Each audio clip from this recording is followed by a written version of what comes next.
June 1982 marked another step in the continuous progression of violence in Arab-Israeli relations.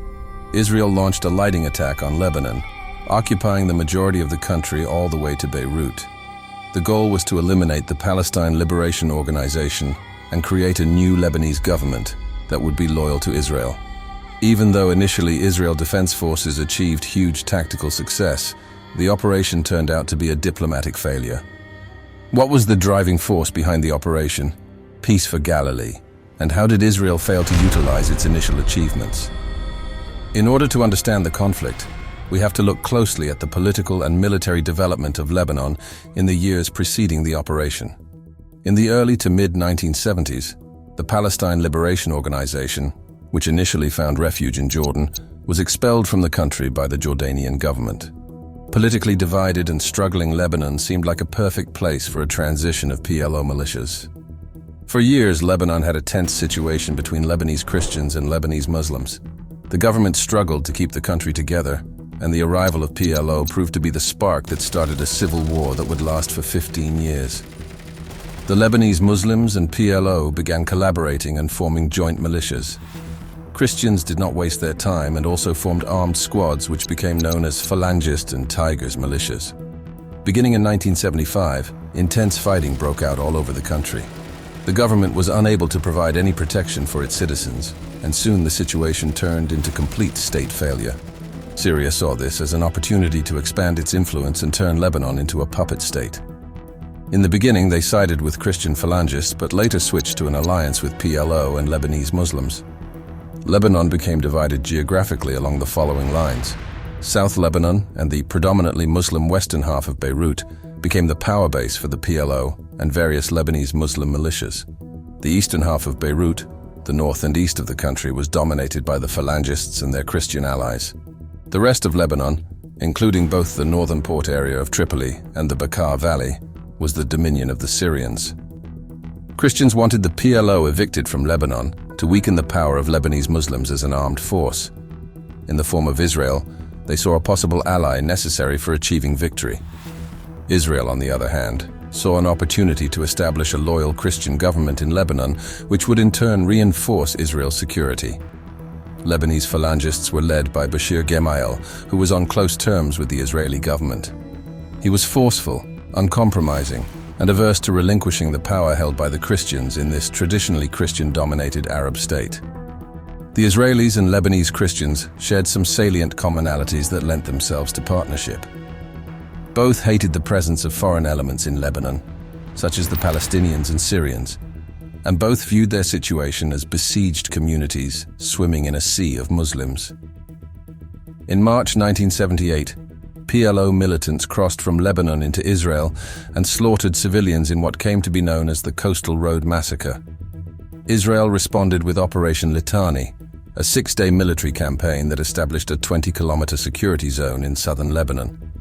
Israel gave control over the territory to their allies from Lebanese Christian militia groups. As time wore on, the PLO was able to reconquer the buffer zone and establish armed camps that were the base of armed operations against Israel.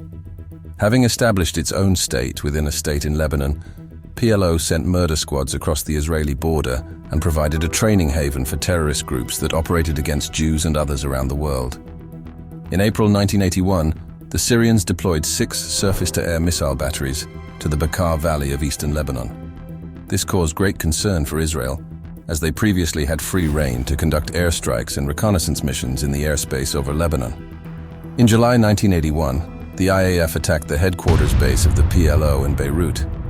The United States took the role of negotiating a ceasefire between the two sides following the bombing. For Israel, the ceasefire meant the total cessation of hostilities by the PLO, including terrorist attacks on Israeli citizens worldwide, whereas the PLO viewed the ceasefire as applicable only to cross-border attacks on Israel and not applicable to their conduct of international terrorism. Shlovo Agrov, who was an Israeli ambassador, suffered an assassination attempt right in the middle of London in 1982. This was the last drop that led Israel to embark on the path of total warfare. D-Day for Operation Peace for Galilee came on the 6th of June. The Israelis' plan was similar to Operation Litani, in that it aimed to establish a buffer zone between Israel's northern border and the PLO area in Lebanon. The difference was that this plan had the IDF advancing 40 kilometers deep into Lebanese territory. Israel Minister of Defense Ariel Sharon was the main advocate of conducting military operations and aimed to go even beyond the initial goals. Sharon wanted to completely eliminate PLO from Lebanese territory and establish a loyal Christian phalangist government. Sharon's ideas were rejected, however. His character would lead him to engage in further escalation, despite having opposite orders from the Prime Minister. The Israeli force was divided into 3 large mechanized maneuver forces that would attack in 3 sectors and aggressively negotiate the challenging urban and mountainous terrain of southern Lebanon.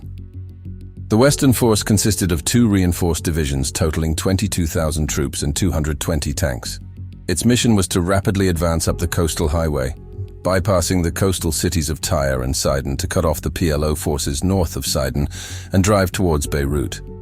Naval forces would play a key role by conducting amphibious landings to the rear of PLO fighters, as well as providing coastal bombardment to support the northern advance. The center force was given the responsibility of driving north via the arduous terrain of the Lebanese mountains to secure the key road junction of Arnon Heights, from which one task force would proceed northwest to link up with the Western force outside the coastal city of Sidon, and another task force would continue the advance north towards the Beirut-Damascus highway. This force consisted of roughly 2 divisions, totaling 18,000 troops and 220 tanks. The Eastern Force was the largest of the armored maneuver elements and faced the most potent threat, the Syrians in the Bekaa Valley. This force was corps size and consisted of 38,000 troops and 800 tanks plus the operational reserve, a 9,000-man division with 200 tanks. It faced a formidable Syrian armored threat totaling 30,000 troops, as well as close to 600 tanks. Its mission centered on destroying the large Syrian armored force, if called upon to do so, and continuing the drive north to the Beirut-Damascus highway to cut off the Syrian forces from their lifeline to Damascus. At 11 a.m. on the 6th of June, the JDF conducted a swift, simultaneous armored attack into Lebanon in 3 sectors. By 08 June, the northern force was as far north as Damour, just 15 kilometers south of Beirut. The center force overcame the challenging terrain of the Lebanese mountains to drive north and secure the key terrain of the Arnon Heights road junction.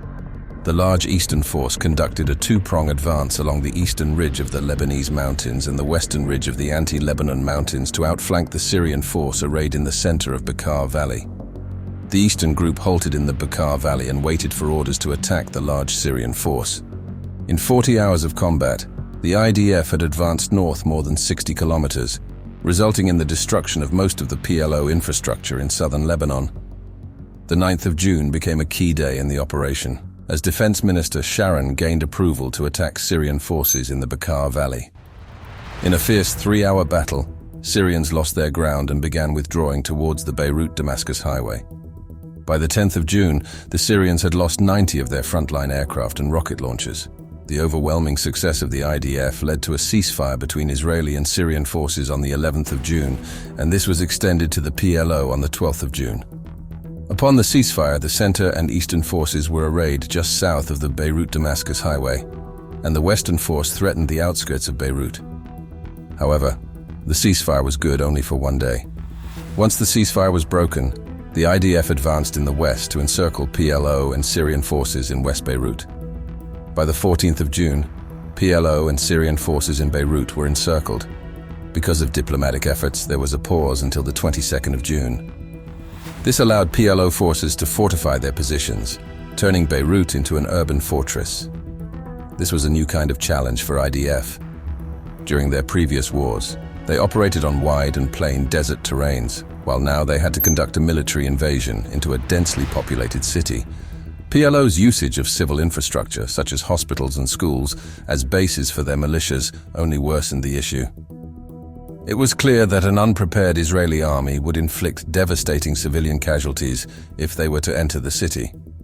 Facing an increasingly hostile world and domestic reaction to their protracted war in Lebanon, they chose the siege option and started the squeeze on Beirut by shutting off food, water, and electricity in the city, and conducting sporadic air, artillery, and naval bombardments to help the negotiations along.